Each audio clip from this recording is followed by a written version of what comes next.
आज ही Doubtnut app download करें। Doubtnut पर होगा अब आपके सभी मैथ्स, केमिस्ट्री, फिजिक्स और बायोलॉजी डाउट्स का सफाया। बस अपने क्वेश्चन की फोटो खींचो, उसे क्रॉप करो और तुरंत वीडियो सोल्यूशन पाओ। Download now. हेलो गाइस, जो आज इस वीडियो में हम टॉपिक स्टार्ट करने जा रहे हैं वो है the background, sacrifices and debates.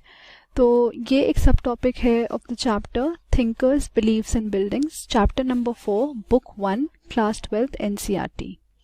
तो इसमें हम देखेंगे, जैसे पिछले वीडियोस में हमने कवर करा था कि हम इस चैप्टर में क्या पढ़ेंगे। We will study about Buddhism and Jainism, the life of Buddha and Mahavira और सांची स्तूपा और डिफरेंट फिलोसफर्स के बारे में हम पढ़ेंगे। और इससे पहले वीडियो में हमने सांची के बारे में पढ़ा था और जॉन मार्शल के बारे में पढ़ा था और बेगम के बारे में पढ़ा था। तो ये सारी चीज़ें हमने पिछले वीडियोस में कवर करी थी। अब जो इस वीडियो में हम स्टार्ट करेंगे वो हम पढ़ेंगे यहाँ पे द वेरियस सैक्रिफाइसेस और डिबेट्स कि किस तरीके का ट्रेडिशन है बुद्धिज़्म और जैनिज़्म में, कौन कौन से डिबेट्स एंड डिस्कशंस हैं जो बुद्धिज़्म और जैनिज़्म को लेकर हैं और कौन कौन से क्वेश्चंस ऐसे थे जो कि इस टाइम पर उठे। तो सबसे पहले इसमें हम देखते हैं the mid first millennium BC. तो मिड फर्स्ट मिलेनियम बीसी एक वो टाइम पीरियड था, मिड फर्स्ट मिलेनियम बीसी ये वो टाइम है 1000 बीसीई के बीच में टू 1 BCE। इस टाइम पीरियड को हम कहते हैं मिड फर्स्ट मिलेनियम BCE। तो ये जो टाइम पीरियड था, this was a turning point in world history. इसको turning point in world history क्यों कहा जाता है? क्योंकि इस समय there was an emergence of philosophical thinkers, Buddha, Mahavira, Socrates, Plato, Zoroaster in Iran. तो इस समय काफ़ी सारे new religions around the world emerge हुए, not only in India but around the world. जैसे कि हमने अपनी इंडिया में इमर्जेंस देखा लॉर्ड बुद्धा का, महावीरा का, और ग्रीस ने इमर्जेंस देखा सोक्रेट्स का, प्लेटो का, और ईरान ने देखा ज़ोरोस्ट्र का। तो यहाँ पे काफ़ी सारे फिलोसफिकल थिंकर्स और न्यू रिलीजन्स इमर्ज हुए, न्यू फिलोसफीज आई। तो इसीलिए इसको turning point in world history कहा जाता है। इसीलिए हमारे लिए ये डेट जानना बहुत इम्पॉर्टेंट है। Mid first millennium BC, that is the time period between 1000 BC to 1st BC।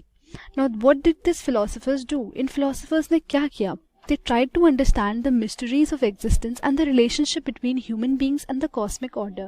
तो इससे पहले हमने अपने एंशिएंट इंडिया में देखा था कि ब्राह्मण्स का ज़्यादा रोल था, लाइक द वेदास और उपनिषद्स और धर्मशास्त्र और धर्मसूत्र, मनुस्मृति, ये सारी हमारी कोड बुक्स ले डाउन करी थी। लेकिन कभी भी हमें ये अच्छे से, मतलब कुछ लोगों के मन में काफ़ी सारे क्वेश्चंस थे अबाउट देयर एग्जिस्टेंस कि उनका क्या रिलेशनशिप है इस वर्ल्ड से, कि उनका क्या रिलेशनशिप है गॉड से, या उनका मकसद क्या है इस वर्ल्ड में। तो ऐसे सारे जो क्वेश्चंस थे वो अनआंसर्ड थे, जो कि ब्राह्मण्स कभी सॉल्व नहीं कर पाए। तो ऐसे सारे क्वेश्चंस के आंसर्स देने के लिए न्यू फिलोसफीज आई। तो ये इन फिलोसफीज ने क्या समझने की कोशिश करी या क्या समझाने की कोशिश करी? That is the mysteries of the existence, कि हम लोग कैसे एग्जिस्ट करते हैं, हमारा मीनिंग क्या है एग्जिस्टेंस का, and what is the relationship between human being and the cosmic order. Next they also try to understand the developments as well. और इन फिलोसफर्स ने डेवलपमेंट्स को समझने की बहुत कोशिश करी। They also try to understand the developments, क्योंकि इस समय हमने देखा कि काफ़ी सारे डेवलपमेंट्स भी हो रहे थे, क्योंकि न्यू किंगडम्स इमर्ज हुए। तो उससे हमारे डेवलप हुई सोसाइटी, सोशल डेवलपमेंट हुआ, इकोनॉमिक डेवलपमेंट हुआ, पॉलिटिकल डेवलपमेंट हुआ। तो ये सारे डेवलपमेंट्स इन फिलोसफिकल थिंकर्स ने समझने की कोशिश भी करी थी। अब हम इन सैक्रिफाइसेस और डिबेट्स को 3 पार्ट्स में डिवाइड करते हैं। सबसे पहले हम डिवाइड करेंगे इसको द सैक्रिफिशियल ट्रेडिशन में, सेकेंडली हम इसको डिवाइड करेंगे डिबेट्स एंड डिस्कशंस में, और थर्ड हम इसको डिवाइड करेंगे न्यू क्वेश्चंस में। डिवीजन हम इसलिए कर रहे हैं क्योंकि इससे हमारी अंडरस्टैंडिंग और भी अच्छी हो जाएगी और हमारे लिए ज़्यादा ईजी रहेगा ये सब चीज़ें समझना। अगर डिवीजन नहीं करेंगे तो ये सब कुछ काफ़ी मिक्सड अप हो जाएगा। तो सबसे पहले हम इसमें पढ़ते हैं द सैक्रिफिशियल ट्रेडिशन, कि इसके अंदर हमारे क्या चीज़ें इंक्लूड होती हैं। Now, in sacrificial tradition existed various pre-existing traditions of thoughts, religious beliefs and practices. अब ये नहीं कि ये फिलोसफिकल आइडियाज़ आए ये सबसे पहले एग्जिस्ट करते थे। इससे पहले भी हमारे काफ़ी सारे न्यू ट्रेडिशंस ऑफ थॉट्स और रिलीजियस आइडियाज़ और प्रैक्टिसेस एग्जिस्ट करते थे। जैसे ऋग्वेद हमारा एग्जिस्ट करता था, देखो जैसे यहाँ पे मैंने लिखा हुआ है, including the early Rigveda, that is it existed between 1500 and 1000 BCE। तो ऋग्वेद एग्जिस्ट करता था इन फिलोसफी से पहले। ऋग्वेद के अंदर क्या था, it consists of hymns in praise of various deities. तो उस समय जो वेरियस रिलीजियस डेटीज थी हिंदुइज्म में या डिफरेंट रिलीजन्स में, उनके हिंदुइज्म में ही, डिफरेंट रिलीजन्स में नहीं, हिंदुइज्म में जितनी वेरियस डेटीज थी उनके in the memory of them, और उनकी मेमोरी में ये सारे जितने भी हिम्स थे, भजन्स थे, वो सब उसमें लिखे गए हैं। They were chanted when sacrifices were performed. और उन्हें कब बोला जाता था, उन्हें तब बोला जाता था जब सैक्रिफाइसेस परफॉर्म की जाती थी। किस तरीके की सैक्रिफाइसेस परफॉर्म होती थी, they were different sacrifices that were performed for the well being, अपनी खुशी के लिए या लॉन्ग लाइफ के लिए या फैमिली की हैप्पीनेस के लिए या हस्बैंड की हैप्पीनेस के लिए या चिल्ड्रन की हैप्पीनेस के लिए। इस तरीके की डिफरेंट डिफरेंट सैक्रिफाइसेस उस समय लोग परफॉर्म करते थे। और पहले जो सैक्रिफाइसेस होती थी वो कलेक्टिवली होती थी, मतलब फैमिली गैदर होके परफॉर्म करती थी। लेकिन धीरे धीरे आगे आने वाले टाइम पीरियड में, that is between 1000 BCE to 500 BCE से, जो सैक्रिफाइसेस थी वो हाउस होल्ड का एल्डर करने लगा। अब various other sacrifices such as Rajasuya and Ashvamedha were performed by chiefs and kings who depended on brahmanas to conduct the rituals। अब अलग अलग सैक्रिफाइसेस परफॉर्म होने लगी, जैसे कि राजसूआ एंड अश्वमेध। तो ये सारी सैक्रिफाइसेस परफॉर्म होती थी, जो कि कौन करता था, बाय चीफ्स एंड किंग्स। और चीफ्स एंड किंग्स भी परफॉर्म करते थे। देन ये परफॉर्म कौन करता था उनके लिए, ब्राह्मण्स परफॉर्म करते थे। तो इसीलिए यहाँ पर डिपेंडेंसी दिखाई है ब्राह्मण्स पे, जो कि किंग्स उन पर डिपेंडेंट रहते थे उस समय। Now the next topic is new questions. From 6th century BCE onwards, ideas found in Upanishads show that people were curious about the meaning of life, the possibility of life after death and rebirth। अब जो ये time period है, that is 6th century BCE से, हमने यहाँ पे देखा, मतलब जो उपनिषद्स में आइडियाज़, उपनिषद्स भी एक तरीके की उस समय रूल बुक्स थी, तो उसमें हमने देखा जो पीपल के मन में जो क्वेश्चंस उस समय उठ रहे थे वो कैसे क्वेश्चंस थे कि लाइफ का मीनिंग क्या है, और क्या ऐसा पॉसिबल है कि हम दोबारा जन्म ले सकते हैं, दैट इज़ रीबर्थ। तो ये सारे क्वेश्चंस उस समय लोगों के मन में उठ रहे थे। And also the questions like, was rebirth due to past actions, क्या जो हमारा रीबर्थ होता है वो हमारे जो हमने पिछले जन्म में काम करे होते हैं उसके वजह से होता है। ना issues were like these were debated. तो इस तरीके के इश्यूज उस समय डिबेट किए जाते थे। Thinkers were concerned with understanding and expressing the nature of ultimate reality.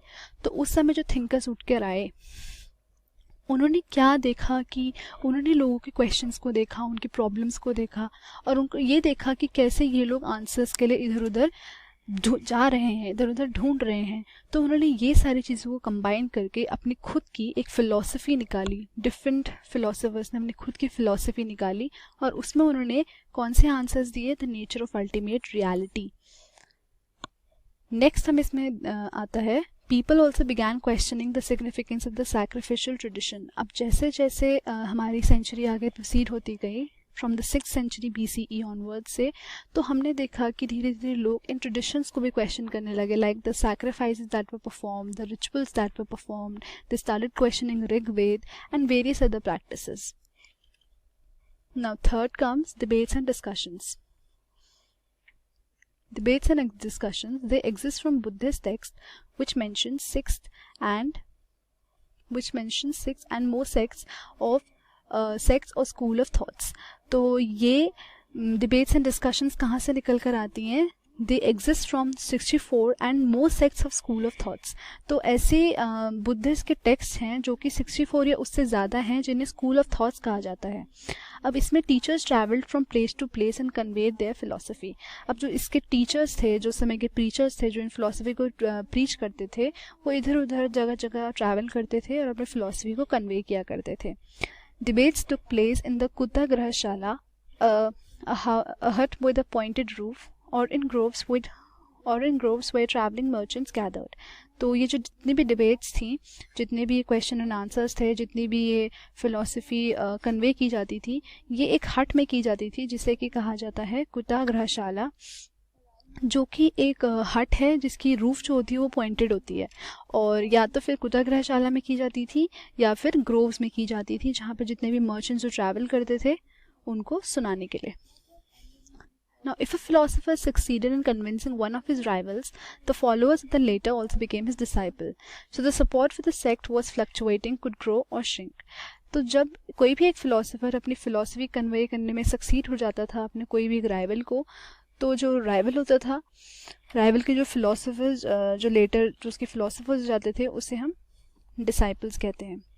सो इसी तरीके से जो सपोर्ट जो सेक्ट को देने लगे, मतलब जिन फिलोसफिकल सेक्ट्स को मिलने लगे, ये फ्लक्चुएटिंग थे नेचर में, मतलब वो कभी भी ग्रो कर सकते थे और कभी भी एकदम से गिर सकते थे. So it all depended upon the philosophy कि आप किस तरीके से उन मैसेजेस को कन्वे कर रहे हैं. Teachers like Buddha and Mahavira question the authority of Vedas. अब ये जो टीचर्स थे महावीरा एंड बुद्धा, इन्होंने वेदास की अथॉरिटी को क्वेश्चन करा कि हम वेदा ही को क्यों माने, क्यों नहीं हम अपने खुद के रूल्स एंड प्रैक्टिसेस निकालें, क्यों ना पहले हम समझें कि हमारे लाइफ को मीनिंग क्या है, हम क्यों एग्जिस्ट करते हैं. ऐसे क्वेश्चंस वो पूछने लगे, मतलब जो ब्राह्मण्स थे उस समय. दे एम्फेसाइज इंडिविजुअलिज्म. वो किस पे एम्फेसाइज करते थे? इंडिविजुअलिज्म में, कि हम कहाँ से आए हैं, हमारा रीज़न क्या है, वाई डू वी एग्जिस्ट, और क्या हमारा रीबर्थ, मतलब ऐसे क्वेश्चंस जो कि इंडिविजुअल लाइफ पर डिपेंड करते हैं, वो ऐसे क्वेश्चन पे एम्फेसाइज करते थे.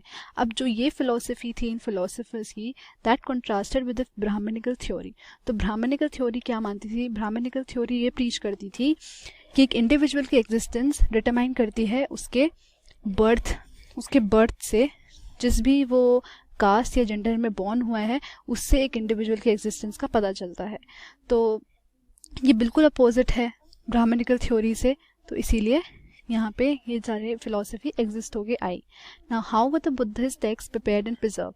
अब जो ये बुद्धिस्ट टेक्स्ट उस समय लिखे गए वो कैसे प्रिपेयर हुए और कैसे वो इतने टाइम से प्रिजर्व होते हुए आए हैं. The Buddha and other teachers preached orally through discussions. तो बुद्धा और जो अदर टीचर्स थे उन्होंने ओरली प्रीच किया, मतलब उन्होंने कभी लिख के सुनाया नहीं, बल्कि वो ओरली ऐसे प्रीच करते थे, लाइक कॉन्वर्सेशंस देते थे, स्पीचेस देते थे, जिससे कि लोग समझते थे और लोग सब इसके डिस्कशंस भी करते थे. None of the Buddha speeches were written during his lifetime. तो बुद्धा की जो स्पीचेस थी वो जब तक बुद्धा जिंदा थे तब तक कोई भी उनकी स्पीचेस लिखी नहीं गई थी.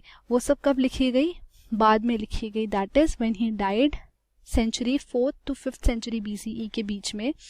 जो उनकी टीचिंग्स थी वो सब एक बुक में कंपाइल हुई. किन्होंने कंपाइल करी? It was compiled by the elders at a council in Vaishali in Bihar. Now these compilations were called Tipitakas, 3 baskets to hold different types of texts. तो ये जो compilation हुई इनको क्या कहा जाता है? इनको कहा जाता है Tipitakas. These are the 3 baskets of texts. अब इसमें भी 3 पिताकास हम 3 पार्ट में डिवाइड करते हैं. सबसे पहला आता है हमारा विनय पिताका, सेकंड सुत्त पिताका और थर्ड अभिधम्मा पिताका. तो विनय पिताका में हमारे रूल्स एंड रेगुलेशंस हैं जो कि संघ को ज्वाइन करते हैं, उनके लिए रूल्स एंड रेगुलेशंस हैं. सुत्त पिताका में हमारी बुद्धा की टीचिंग्स हैं और अभिधम्मा पिताका में हमारे फिलोसफिकल मैटर्स हैं. नाउ ये जितने भी हमारे पिताकास हैं, Tipitakas हैं, they were first transmitted orally and then written and then classified. तो सबसे पहले इनको ट्रांसमिट किया गया orally इनको बताया गया, फिर इनको लिखा गया और फिर इनको क्लासिफाई किया गया डिफरेंट पार्ट्स में. As Buddhism traveled to new regions such as Sri Lanka, other texts emerged. अब जैसे जैसे बुद्धिज्म वर्ल्डली फैलने लगा नए नए रीजन्स में, जैसे कि श्रीलंका में सबसे पहले फैला, तो दूसरे टेक्स्ट निकल कर आए. तो जो दूसरे टेक्स्ट निकल कर आए जो हमें पता है वो कौन से हैं? सबसे पहला है हमारा दीपवंसा और सेकंड है हमारा महावंसा. तो दीपवंसा और महावंसा में हमारी बुद्धिज्म की रीजनल हिस्ट्रीज हैं. क्या हिस्ट्रीज हैं उसमें? हमारी बुद्धिज्म की रीजनल हिस्ट्रीज, ये कैसे बुद्धिज्म इमर्ज हुआ डिफरेंट रीजन्स में. Some of the older texts that are in Pali while later compositions are in Sanskrit. तो जो टेक्स्ट जो सबसे पहले कंपोज हुए थे वो किस में है? वो पाली में है, और जो टेक्स्ट बाद में कंपोज हुए वो सारे संस्कृत में है. तो संस्कृत से पहले सबसे ज़्यादा एंशिएंट लैंग्वेज पाली को माना जाता है. तो पाली में जो टेक्स्ट लिखे गए थे जो सबसे ओल्डर टेक्स्ट हैं, और न्यूअर टेक्स्ट लिखे गए संस्कृत में. Now modern translations have been prepared from Pali, Sanskrit, Chinese and Tibetan texts. जो आज हम ट्रांसलेशन देखते हैं बुद्धिस्ट टेक्स्ट की, वो किस में से प्रिपेयर की गई हैं? पाली टेक्स्ट से, संस्कृत टेक्स्ट से, चाइनीज टेक्स्ट से और टिबेटन टेक्स्ट से।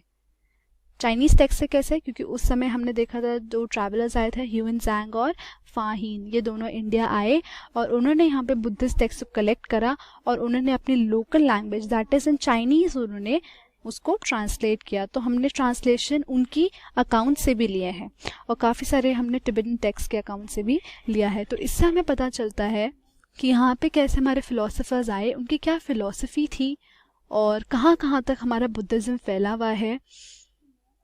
ये सब बातें हमने इस टॉपिक में कवर करी हैं। अब नेक्स्ट टॉपिक में हम देखेंगे और भी detail about the Buddhism and the existence of Mahavira और उनके फिलोसफीज़ के बारे में। Thank you. क्लास 6 से 12 से लेके नीट, IIT, JEE मेंस और एडवांस के लेवल तक 10 मिलियन से ज्यादा स्टूडेंट्स का भरोसा। आज ही डाउनलोड करें डाउटनेट ऐप या व्हाट्सएप कीजिए अपने डाउट्स 8400 400 400 पर।